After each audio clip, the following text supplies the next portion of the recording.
So, what happens when the identity you've built your whole life suddenly becomes irrelevant? Today, we're exposing the mental health crisis that no one is prepared for, the collapse of the human doing era. Today's guest is Chad Lefebvre, founder of The Most Important Conversations. He has spent 20 years transforming leaders and cultures across Fortune 100 companies, and he's here to break down the identity crisis unfolding as AI, economic shifts, and the creator economy disrupt what it means to work and what it really means to be human. So, Chad, it's so nice to have you here. Thank you so much for being here. Thank you so much, Lisa. It's a pleasure to be here today with you.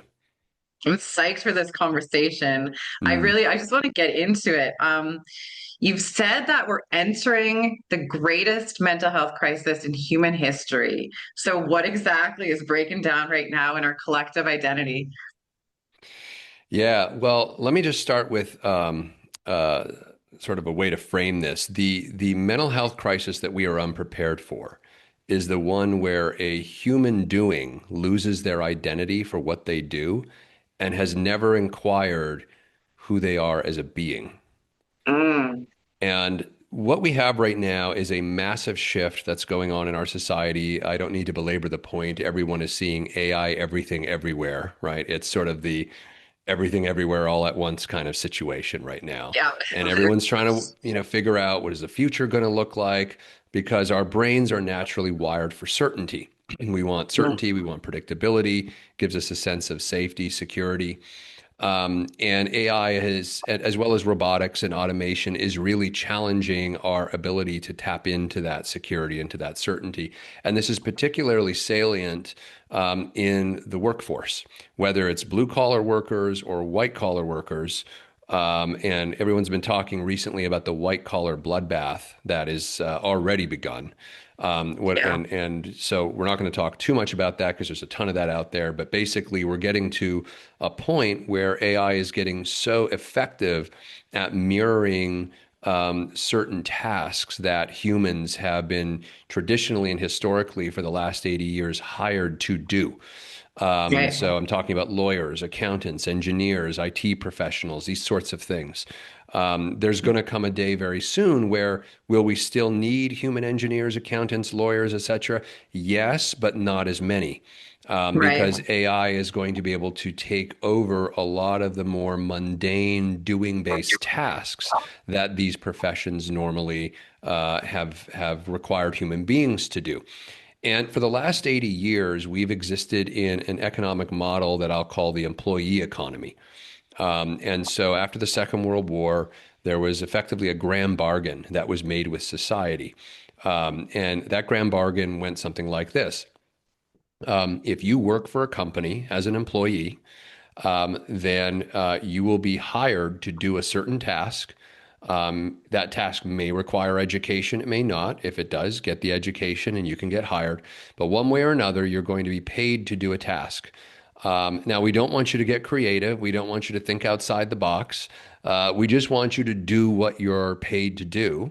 And that exchange means you have safety, security, predictability of income, and we'll do something else. We'll plug you into a system of credit that allows you to effectively 10x your lifestyle standards. So if you're making $100,000 because of the system of credit, you can live as though you're making $1 million, which allows you to now buy a house, allows you to buy cars, allows you to pay for college for your kids, and so on and so forth.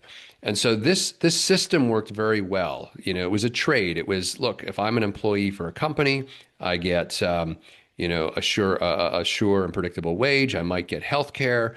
I'm also able to leverage the fact that I have a job, go Mm, into a bank, get a mortgage, and I have a really nice lifestyle. And according to Pew in 2024, according to Pew Research, 90% of Americans, and we can extract from that Canada, Great Britain, Australia, the Western world is generally going to fall within this sort of bell curve, that 90% of people are employees and mhm. 10% are self-employed or are entrepreneurs or they're business owners.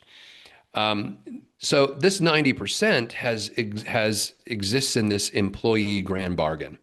Around Mm, 1995, when the internet came around, we started to see fractures in this model. So this was the early days of what we would now call the gig economy. But you mm, had contractors and consultants and people who were kind of still working with companies or for companies, but not as an employee. They weren't as restricted in terms of their time, what they could do. They could take on other clients, they could take on other things. And so that started to really kind of emerge. And then you could say 2025, maybe it was 2023, 2024, but it's within this window that we're in right now. Let's just call it 2025, which just makes a nice round 80-year cycle. 2025, we've hit a situation where now these same companies that have historically relied on employees to do a lot of the doing are now looking at, hey, wait a minute, I can use AI to replace that person. I can use right, robotics to replace that person.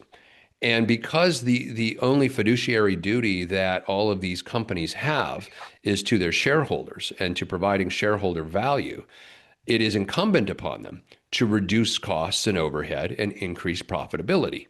So right. they can safely sit in the decision maker seat and say, well, we didn't have a choice. I mean, our fiduciary duty is to our shareholders, and so we have to downsize. We have to reduce the number of employees. Here's the mental health crisis.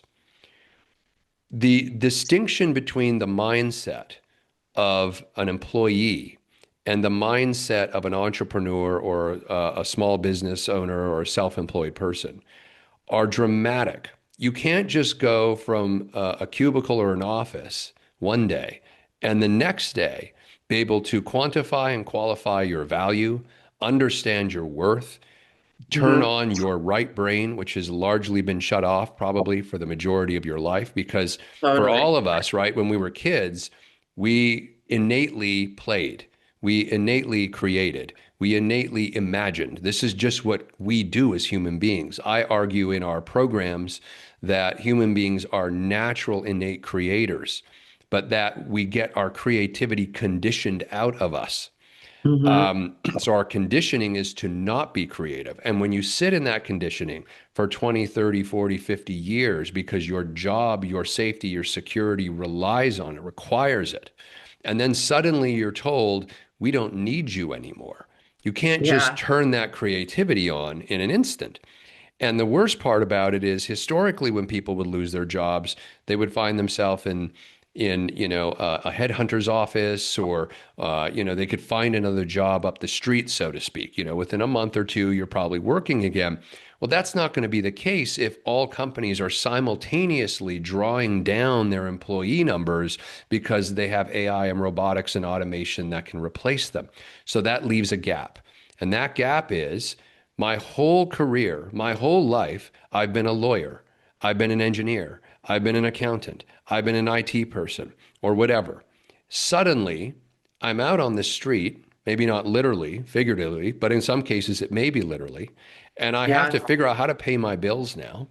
And I can't Hmm. just go get another job. And so I'm faced with multiple crises, a situation of duress that has hit me unexpectedly all at once. I don't know how to make money. I don't know who I am. My title doesn't matter anymore. And that's where the mental health crisis explodes. Mm. Yeah, it's like people are attached to these labels and titles, and they don't know who they are without them. Yeah. What a scary place to be. Um, how fast is the employee creator economy transition happening? And like, why aren't they prepared for it emotionally or psychologically? I know you mentioned the conditioning, but is it just the way the world has been? And what is causing the shift? Well, the speed of it is happening much rapidly than I think we can be prepared for. We've gone through historically, if you look at human history, periods like this before, with the industrial age, with the first version of automation where we had factories and this sort of thing. There was this adjustment period, and we may be going through another new adjustment period now, but that adjustment period could take us 5 to 10 years. So there's this gap between what people used to do for jobs and how they used to make money and what they will do to make money in the future. But then there's this gap where people still need to pay their bills and they still need to, manage things. So Hmm. it's happening quite rapidly. I mean, last year we saw a number of different companies lay their employees off. I think last I heard, Microsoft had laid off something like 5 or 6% of their global workforce. We just heard about Wow. Amazon, who let 14,000 people go recently. And I had read some different articles about people who were rushing to the bank to try to renegotiate their mortgage because they couldn't just go find another job immediately. Wow. But there's you can look this up. I mean, there's so many companies that have just already begun. Now, I've been reading over the last couple of years every consulting firm report I could get my hands on, whether it's EY, Deloitte, McKinsey, Accenture, et cetera. Everyone seems to be putting out some, clairvoyant prediction of where we're headed Yeah. as an economy and what work is going to look like in the future. And just today, I was reading in an article published by CNBC. Jamie Dimon, and they were asking him what kind of skills are you going to need in this new emerging AI Yeah. age, I was and just his thinking answer that. was creativity and critical thinking. Well, these are Mm. the two things we have we have encouraged employees not to do, Yeah. because to think creatively when you're hired to do a very specific kind of job doesn't always work in the interests of the corporation and the shareholders. I mean, within a certain maybe restricted box, you could say think creatively in there, but certainly don't go beyond it because it's just too risky. It's again an unknown, right? This is humanity's biggest challenge is being with the unknown. And yet, that's Hmm. the only place creativity comes from. Creativity always comes from no thing. There's nothing, Yeah. From and then there's stillness. creativity, Yeah. right? So we know it's going to happen fast. All of these different consulting companies are saying it's going to happen by 2030. Dell put out that 85% of the jobs that we will be doing by 2030 haven't been invented yet. Okay, so Mm. 85% of the jobs we will be doing in 2030 haven't been invented. You can't train for them. You can't plan for them. You can't research for them. They haven't been invented, right? I Right. mean, I have two daughters, and they're 17 and 19. And the conversation I've been having with them over this last year is, what should I do for a career? Because if I go into a career, it may not exist by the time I graduate. It's such a Yeah. weird time to think about that. Like my daughter's boyfriend was in computer science, and he quit and went into business school instead with an entrepreneurial focus because Right. his professor told the class the likelihood of you guys being able to get a job when you leave here is very low. And he's like, well, why am I taking this course? Why am I taking this degree? Right? Yeah. So It's like this is the burning weird money in a place we're sense. in. Yeah. So I don't know if that answered your question, but it's happening faster than we're prepared for, faster than we can integrate. Hmm. And a lot of these, if I've averaged of all the consulting firms that I've read their sort of clairvoyant reports, and of that 90%, the prediction is anywhere from 30 to 90% of the 90% of jobs will be gone by 2030. What will replace them? Nobody knows, because as Dell said, they haven't been invented yet. So we're Yeah. in uncharted territory here. That's interesting. I'm imagining the hiring process. What is that going to look like? Because a resume is going to mean nothing, really. Nothing. Yeah. Yeah. Yeah. All I of mean, those expertises that people, thrive on and talk to everybody about, and all those titles they're just going to be names that nobody cares about in a yeah. sense. Yeah, the last I read was a study that's found that 47% of Americans no longer view higher education as meaningful or valuable for their life, in terms of where they're Wow. headed. It's almost Yeah, half are that's looking at this and saying incredible. this is a waste of time. Well, we're seeing a huge shift in the way that leaders are viewed. Like I feel like there's a lot.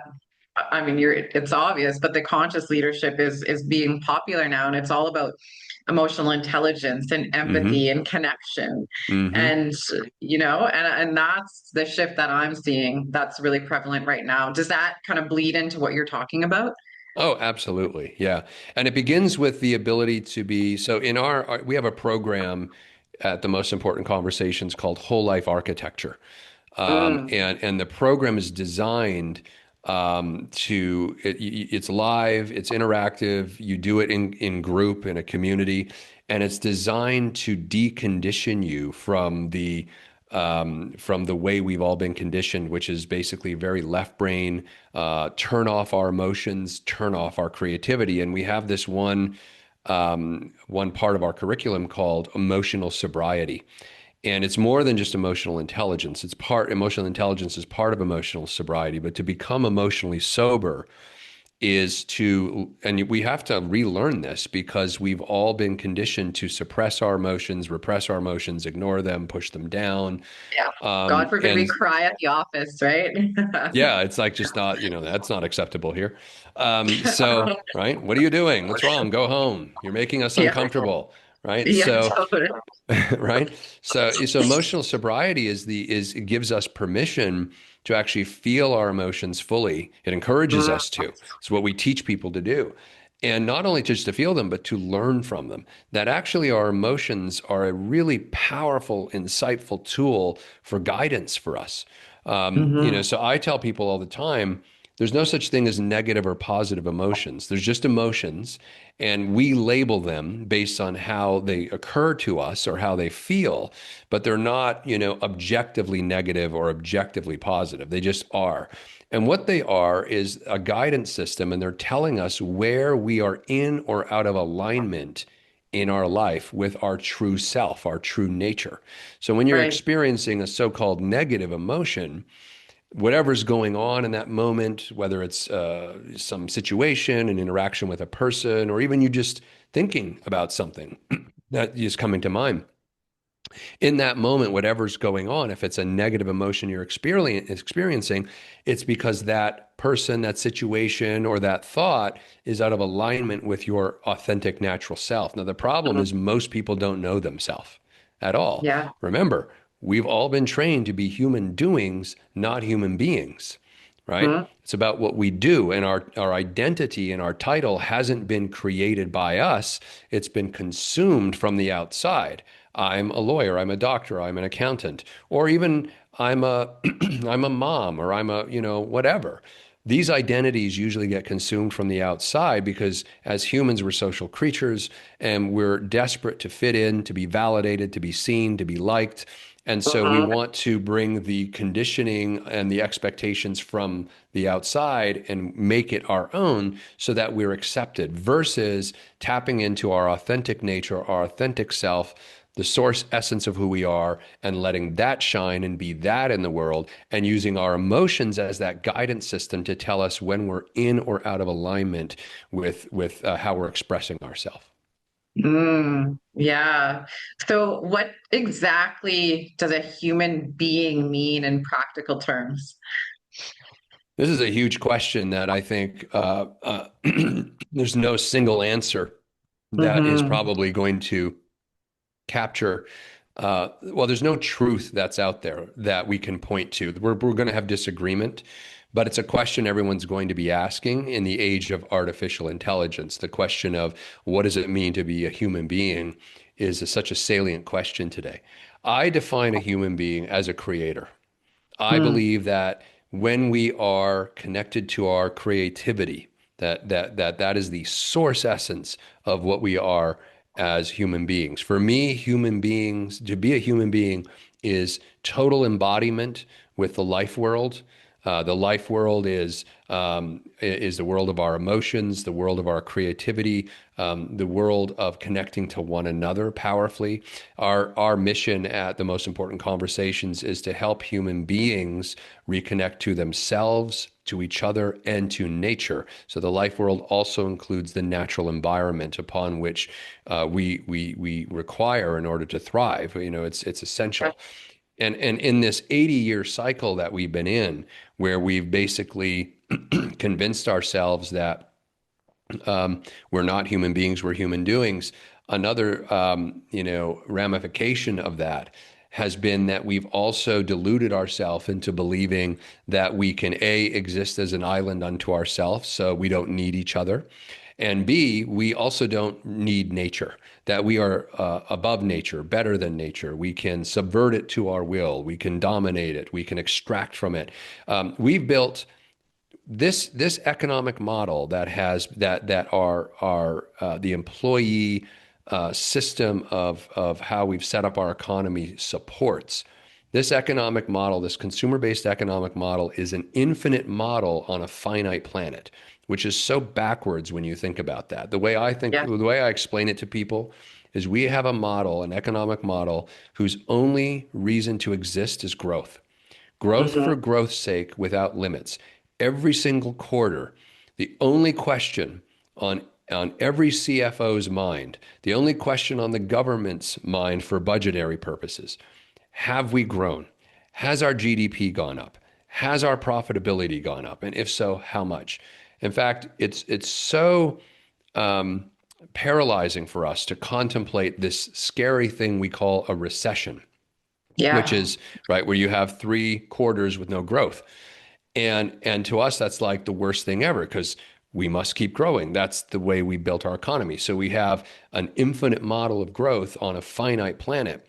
And so the problem with a growth for growth's sake model without limits is that, and I always look to nature for my sort of cues.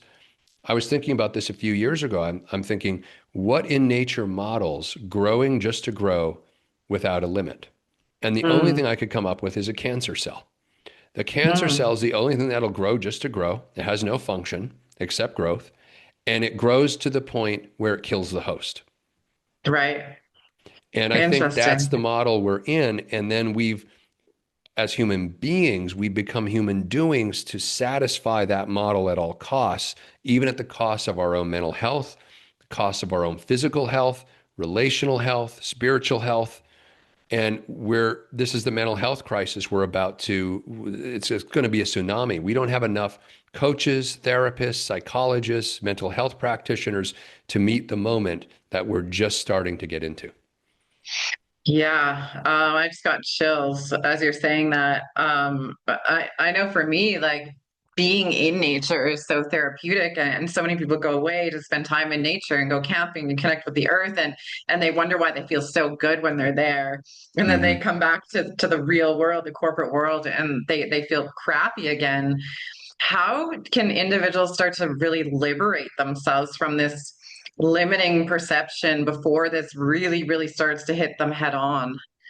Well, that's a really great question because the first thing I would say is you should be starting immediately so that you're not caught flat-footed and panicking.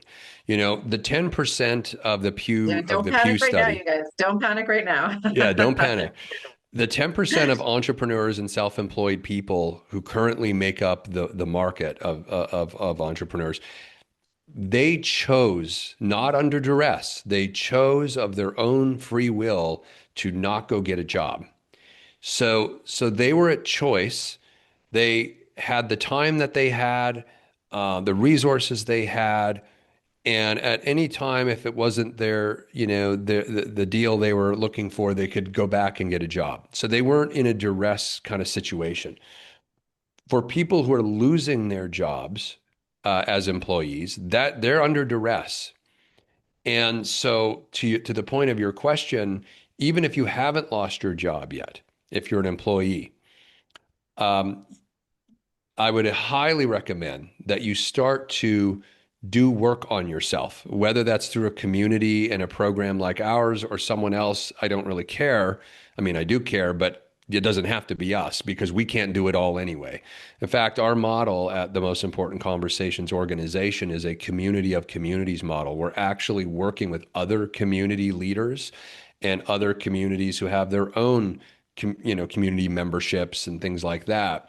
and we're working together because you might not like to work with me or our team. You might like someone else, but we don't want to leave people stranded having to figure out, well, who should I work with? What, but I would advise that people start to do some work on themselves to decondition themselves from all of the things it's nobody's fault, but it is your responsibility to do something about it now that you have awareness.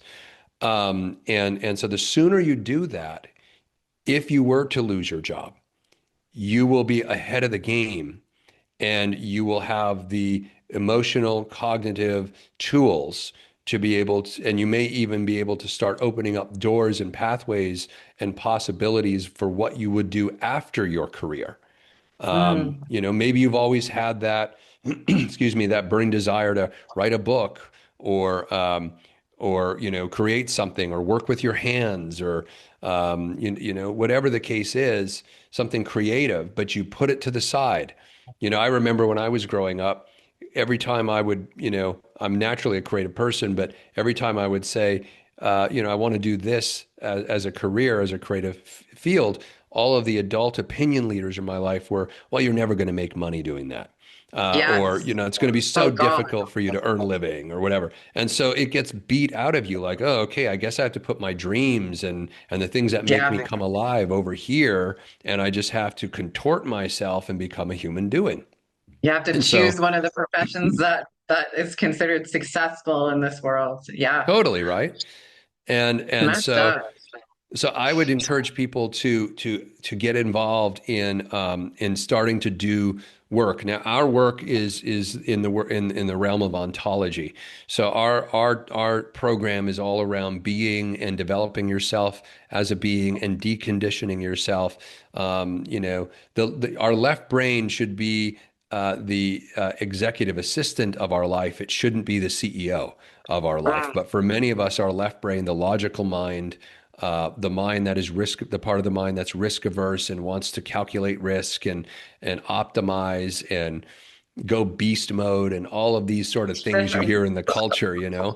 That's just so like not where we're headed right now. That's what's made us sick and tired and exhausted and not alive. So Yeah, well, there are some really positive shifts happening. I mean, I'm seeing more people wanting to go on retreats and recharge versus going to Mexico and getting drunk for a week, like I all agree. of those retreats, more and more people are building them, developing them. We're doing There's a, that.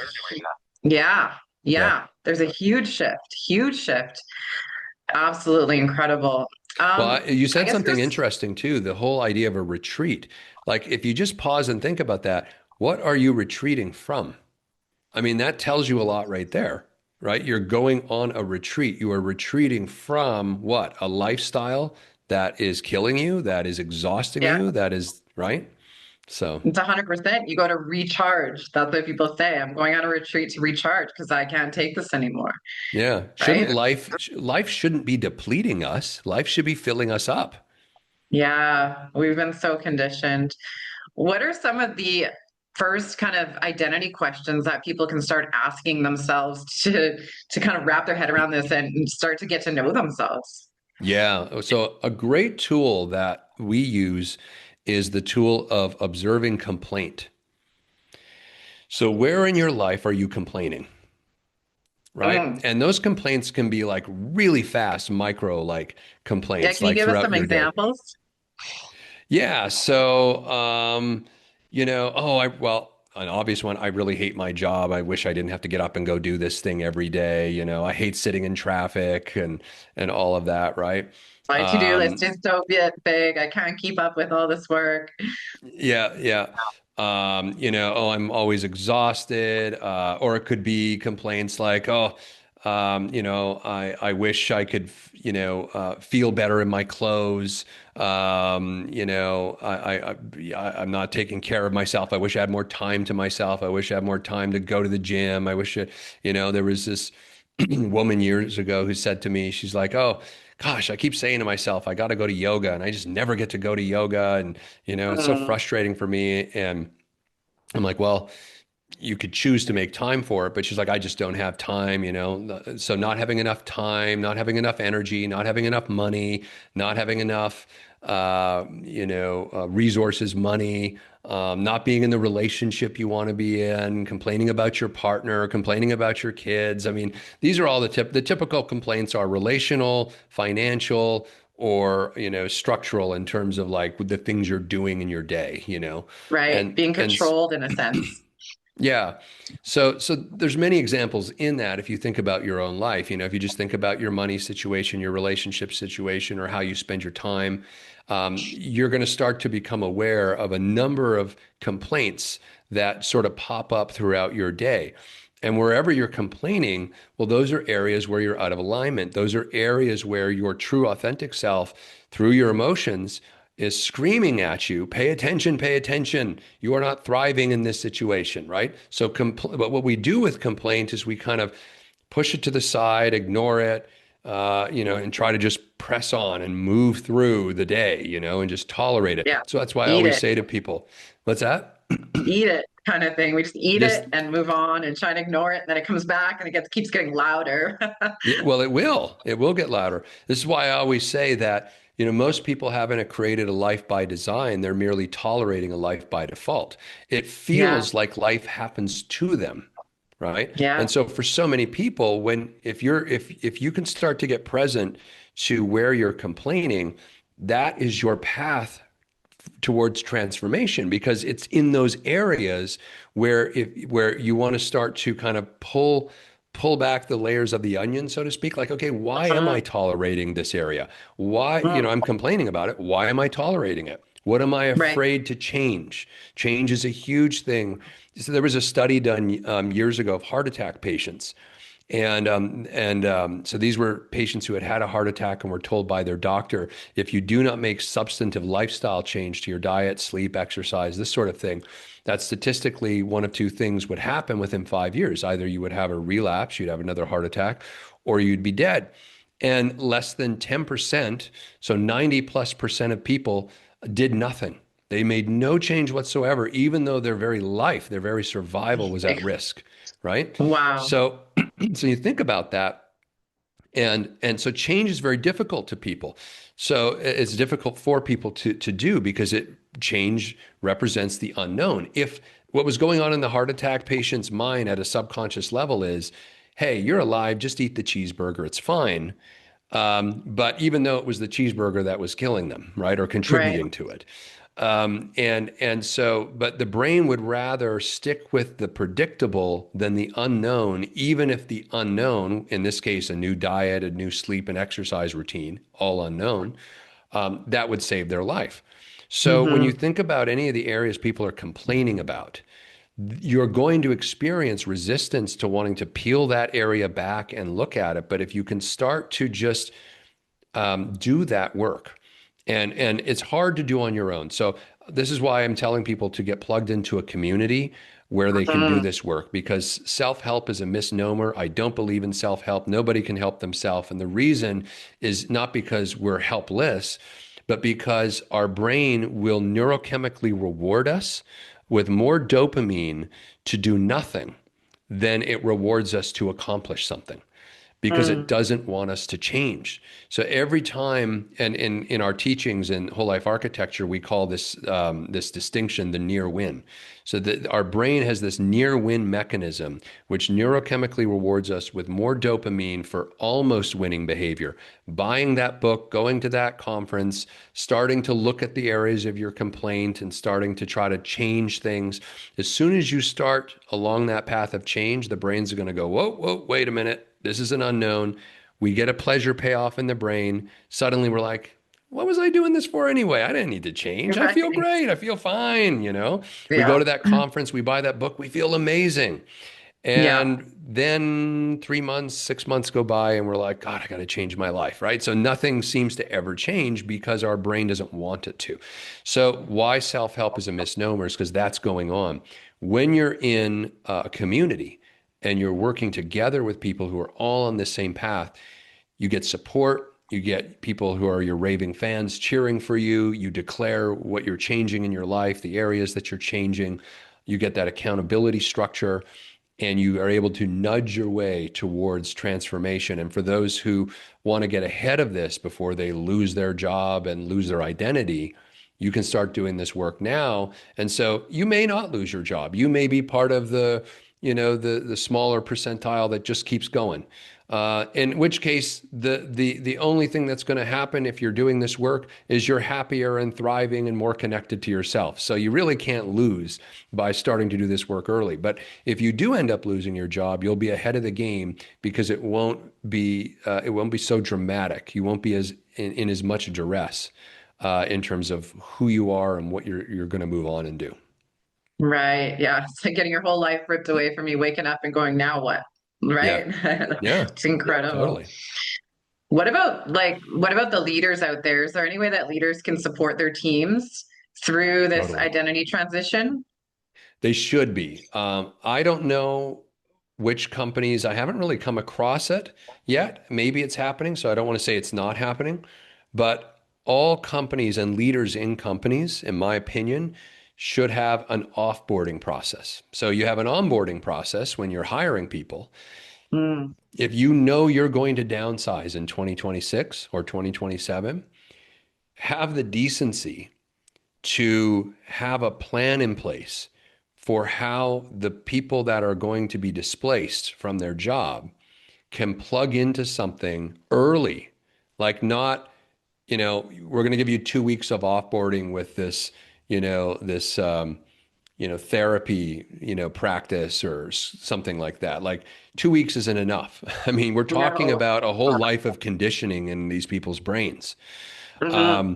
So I would say if you know that if you're a leader in a company and you know you're going to be displacing your workforce at some point, start bringing these kinds of offboarding programs that people can plug into and making them available to your employees now, even if it's a year or 2 years, you're giving them a head start. It costs you nothing. It's great PR. You can go out Hmm. and brag to the world that, we're not just throwing our people under the bus. We're making sure that they have the resources and the tools and the connection to community to be able to manage this transition, which is a transformation of our economy. So that's what they can do. And that's one of the things that we're inviting companies to do with our program, the Whole Life Architecture program, is to encourage their employees to jump in and to participate now, whether they know they're going to lose their job or not. It's worth it. It's such a small amount of money for these companies that are going to just make money hand over fist because of AI and robotics and the amount of labor costs they're going to save. At the Yeah. very least, have the decency to help the fellow human beings in your company gracefully transition into wherever they're going to go. Yeah. And as they get to know themselves better, they're going to become happier, more productive. They're going to be more enjoyable to be around. The Yep, company is going to see a huge increase in activity and culture. And that's huge. totally. Yeah, absolutely. Yeah. Yeah. I would love for you to tell the listeners more about what you do, where people can find out more information, and more about the programs that you run. Yeah, so our website is tmicglobal.com. That stands for the most important conversations. We've called it that because conversations are how human beings socially construct reality. That it is Hmm. through dialogue that we work out our ideas and we take in the ideas of the people we're talking to and we recombinate them in our own mind and they become a new artifact, or construct that we can work with. Everything in our society has been created through conversation. The number of conversations that were going on in science labs when they were trying to create the computer. I mean, people socially construct reality and eventually becomes objective reality that we all interact with through dialogue. So that's why we called it that, because we're inviting people into a series of conversations that reconnects them powerfully to themselves, to each other, and to nature. And in reconnecting to themselves, they're reconnecting to their creativity, their creator within, their creative potential, so that they can imagine and create and manifest and make a reality whatever they can imagine in their life. Before we had an You're speaking my airplane. language. Yeah. Well, Leonardo da Vinci imagined a flying machine and Yeah, sketched it out in his notebook, but he was so far advanced in his thinking that he couldn't make the idea manifest in reality. And it wasn't until, the Wright brothers came along and created, the airplane and evolved the idea and was willing to put their life on the line to test this yeah, airplane. I mean, I often think about that. Isn't that crazy that that's crazy. you get in this Crazy. machine and like hope it works, Like, If it doesn't, oh well. Yeah, no kidding. yeah. Oh my God. Right. I love So that though. That's fearless. That's what we're talking about. That's what you're illustrating. It's the detachment. It's the no expectations. It's just taking that leap of faith, living your life based on trust and faith, like heart, mind, brain coherence, right? totally. That's the kind of life that you're talking about right now that you're wishing for everybody to have. Oh yeah. And it requires getting comfortable with the unknown, like the unknown that the Wright brothers had. Will we survive this test flight? That's extreme. That's hardcore. That's hardcore. You know, like most of us are like, am I going to get stuck in traffic this morning? That's our biggest unknown, right? Am I going to be late for work? You Am know? I going to die today testing out my new product? Yeah. Yeah. That doesn't happen quite often. No, exactly. So, yeah, so our all of our work is about is through conversation. It's a dialectic. And even our program, Whole Life Architecture, it's a program, as I mentioned earlier, where you get to come into a living laboratory with other human beings and basically dissect and break apart your conditioning and get to the root source of how you adopted that conditioning, why you did, and then you understand more about yourself in the process and you discover your true self in the process. And then you get to be the creator in your life for the first time. We none of us were given that opportunity. Hmm. We when we were children, we invented, we played, we imagined, we created, and then we went to school, and it was the teacher or our parents or some other, opinion leaders. Stop that, don't do that, sit down, shut up, get in line, follow the rules, right? This is Yeah. conditioning. Yeah. And so it was literally beaten out of us, that innate sense of wonder and creativity and that power. It's a real power when you really access it. And so in our program, people actually start to experience that bubbling within them. Mm. Now, there's a caveat. A lot of people, want to go into a program, and their first question is, well, how long is it? 3 months, 6 months? Like, what am I talking about Oh here? yeah, they want to know the end game. Right? Our program doesn't end, has no end. You are in it, you are part of a community, and creativity is the work of your life. And the reason it has no end is because there's time is an important variable in your transformation and evolution. And Hmm. if we put time limits on your transformation and evolution, we're limiting the level and depth of the transformation that's possible and the evolution that you will experience. Now, a Yeah. lot of people have said to me over the 8 years we've been running this program, who's going to join a program that has no ending? And to my response is, well, I don't know. People tend to be able to go to church every week for their whole life and pay 10% of their income to do so as part of the tithing program. We're not asking for 10%. And we are, putting you in sort of a living lab where you're going to access more of yourself. So I know people can do it. They just have to turn that switch off that says, I don't want to go into a program that never ends, right? Hmm. But you Well, you're I in a see it as program that like never ends every day. I see a hashtag be limitless right now in front of my eyes as you're speaking. Yeah. I mean, people have to start thinking of their lives as being their work. Like my life Hmm. is my work, instead Yeah. of going to this job and being unfulfilled is my life. My life is my work. And what does that mean? Yeah. Well, I love that way you put that. When I work with entrepreneurs or small business owners, one of the first questions I ask them is, Is your business the vehicle through which you deliver your calling to the world? Right. And so few of them can answer yes to that question. Mm, Because for many of them, no, my business is a thing I do to make money. It right. is not my calling, right? Interesting. Yeah. Wow. What an enlightening conversation. Before we go today, do you have a fun success story you want to tell everybody about when you started working with someone and you saw them shift from the Yeah. doing to the being and what that looked like? It's a really dramatic one, actually, that comes to mind. And so there was a gentleman that joined us the very first year I started this, which was in 2018. And I should say that all of my work came out of years of working with behavioral scientists, neuroscientists, and in the tech space where we were using technology, literally video games, to develop leaders inside of companies of all different sizes, including some Fortune 100 companies, by having their leaders play a video game for 10 minutes. And we learned so much about how the brain works, and we learned so much about human beingness versus human doingness through that process. It was really quite fascinating. But anyway, this one individual joined us the first year. He was a medal winning Olympic athlete for the U.S. Olympic team. He had all the accolades, the royalty, the fame that comes with being a medal winner of the Olympics. And he was going through a really rough patch. And I didn't know this at the time when he joined us. So he joined us, and for the first little while, he was kind of participate, but he was largely quiet.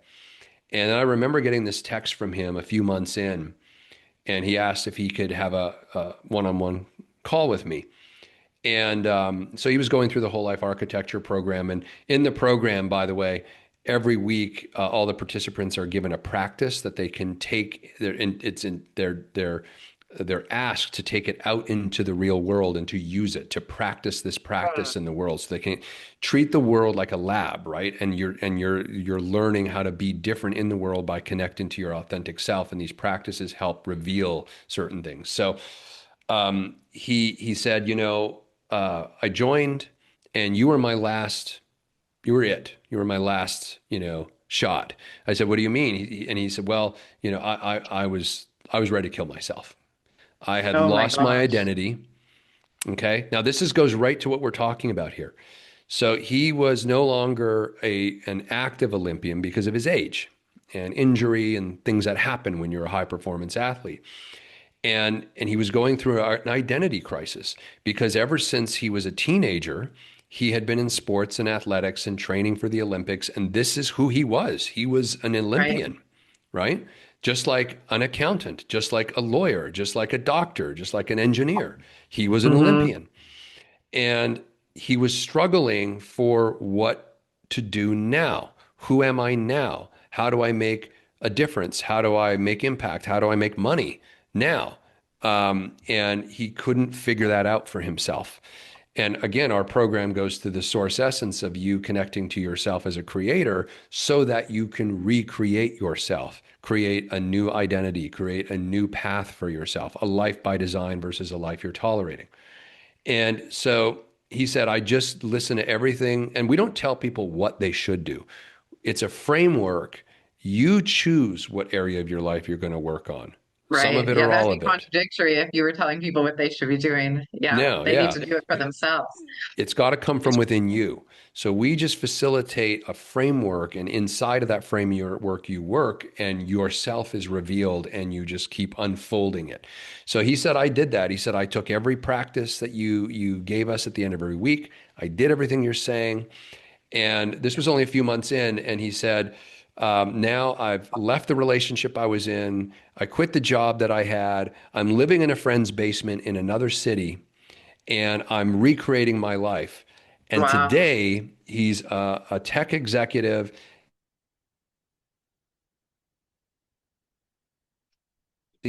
that's working with pro sports and pro athletes.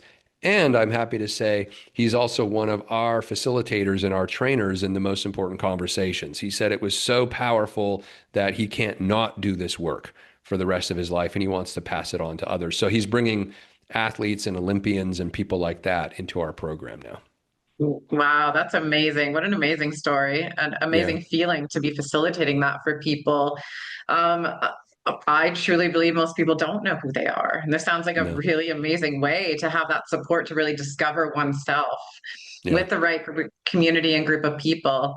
Thank you so much for being here and for talking about all this. It's fascinating. No, thank you, Lisa. I could tell that if we had a lot of time, we could really start to dig into some really Oh, yeah. interesting little nooks and crannies of this conversation. It sounds like you put a lot of thought into these kind of things as well, from what I can tell. So, Yeah, I've got quite the story as well, and I love this stuff, like the metaphysical, the unknown, the diving into. I actually really get excited about the unknown. So I'm like an mm, anomaly where I'm like, I don't know what's going to happen, but I can't wait to find out. Like whatever is going to happen is going to change my life. But I wasn't always that way. I could yeah. have used a program like this for sure. Yeah, that's awesome. Well, you're in a good place if you can embrace the unknown and you can do it from a place of excitement and aliveness. I mean, that's the path. Because Yeah, actually, everything is unknown, isn't it? I mean, we don't everything. control anything and we don't know anything. We really don't. We think we do, but these are just stories we tell ourselves. Stories we tell ourselves because we want predictability and we have the past to go back on of what we learned from that. So we're Yeah, conditioned, then we want the answers, and we're never in the stillness spot to really like take in what's actually happening in the now moment. yeah, So yeah, my philosophy is like go about life with a childlike wonder and have fun. yeah, yeah, absolutely. And every spiritual tradition actually has that advice. Every spiritual Hmm. tradition talks about, whether you're talking about, attaining a state of nirvana or you're talking about being able to get into heaven, whatever religious tradition you talk about, Yeah. it says to be like children. Well, what does that mean to be like a children? It means be connected to the wonder of possibility, be Hmm. enthusiastic about the unknown, embrace your creativity, let your imagination run, don't shut it down. I mean, this is what children are like. And Yeah. frankly, what are adults? They're in our culture right now, adults are just really pissed off children. They never got to actually Totally. be, the child they wanted to. And we're seeing the metastasization of all of the angst in disease and mental health issues and metabolic disease. And, just there's so many things going on. These are all flashing warning signs that we are out of alignment with ourselves. So I Yeah. agree. Time to play. Let's get back to the sandbox. Let's do it. Sounds good. Yeah, thanks so much for being here. What an amazing conversation. Yeah, it was a pleasure. Thanks so much for your time, Lisa. Thank you. And to our audience, please do not forget to like and subscribe. All I'm going to say is hashtag be limitless, you guys. Until Mm. next time, take care, everyone.